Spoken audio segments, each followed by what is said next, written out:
আমরা এগিয়ে যাই সমৃদ্ধির দিকে। তাদের সকলকে শুভেচ্ছা অভিনন্দন।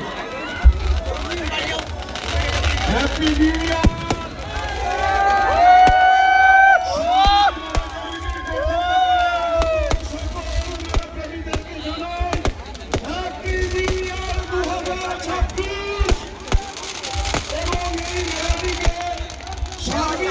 সকল পিছনে যার সব থেকে বেশি অবদান